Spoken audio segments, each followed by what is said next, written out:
Assalamualaikum warahmatullahi wabarakatuh. Apa kabar anak-anakku? Semoga anak-anakku selalu sehat dan semangat dalam pembelajaran daring.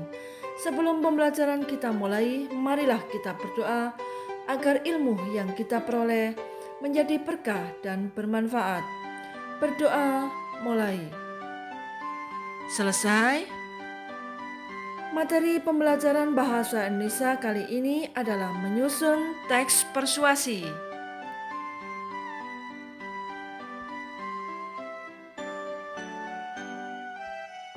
Kita akan mempelajari KD 4.14, menyajikan teks persuasi, saran, ajakan, arahan, dan pertimbangan secara tulis dan lisan dengan memerhatikan struktur kebahasaan atau aspek lisan.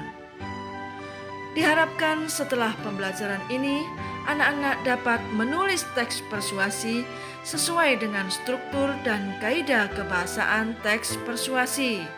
Yang kedua, anak-anak dapat mempresentasikan teks persuasi yang ditulis.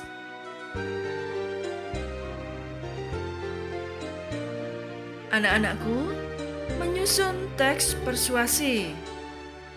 Teks persuasi yang disajikan harus meyakinkan pembaca dan pendengar. Dengan mengajak khalayak melakukan sesuatu, maka tujuan utama penyajian teks persuasi dapat tercapai. Langkah pertama yang perlu dilakukan dalam penulisan teks persuasi adalah membuat sejumlah bujukan atau ajakan. Hal ini dapat dijadikan sebagai tema utama. Syarat-syarat menyusun paragraf persuasi. Yang pertama, watak dan kredibilitas. Watak atau kredibilitas penulis dapat dilihat melalui pilihan kata, struktur kalimat, tema, dan sebagainya. Yang kedua, kemampuan mengendalikan emosi. Diartikan sebagai kemampuan penulis untuk mengobarkan atau meredam emosi dan sentimental jika diperlukan. Yang ketiga, memuat bukti-bukti nyata sesuai fakta. Penulis harus mencari data-data dalam kehidupan nyata sebagai penguat dalam teks yang ditulis, sehingga apa yang ditulis benar-benar dapat dibuktikan berdasarkan fakta-fakta yang ada di sekitar kita.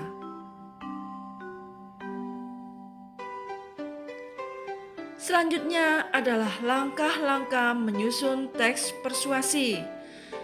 Yang pertama, menentukan topik.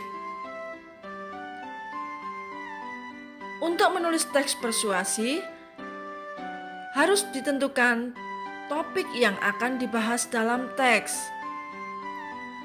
Yang kedua, menentukan tujuan.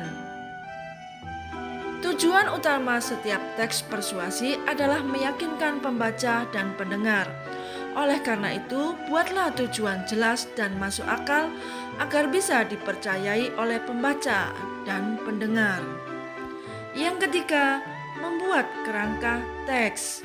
Kerangka teks dibuat sedemikian rupa sehingga terdapat koherensi antara satu kalimat dan kalimat lainnya. Yang keempat, mengumpulkan data. Setelah semua siap, saatnya dilakukan pengumpulan data. Data tepat dan akurat membantu pembaca dan pendengar untuk percaya kepada kita. Yang kelima, menulis teks.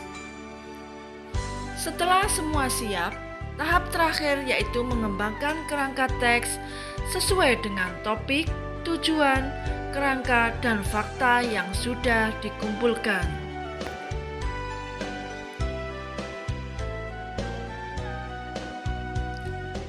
Teknik menulis teks persuasi. Yang pertama adalah rasionalisasi. adalah proses penggunaan akal untuk memberikan dasar pembenaran terhadap suatu persoalan. Dengan teknik rasionalisasi, pembaca akan membenarkan pendapat yang disampaikan penulis dengan alasan logis. Yang kedua, sugesti adalah suatu usaha membujuk atau memengaruhi orang lain untuk menerima pendirian tertentu. Dengan teknik sugesti, pembaca diharapkan terpengaruh oleh pendapat penulis.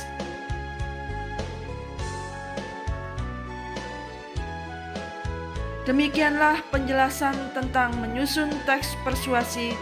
Mudah-mudahan anak-anak mengerti dan memahami dengan baik. Saya akhiri. Wassalamualaikum warahmatullahi wabarakatuh.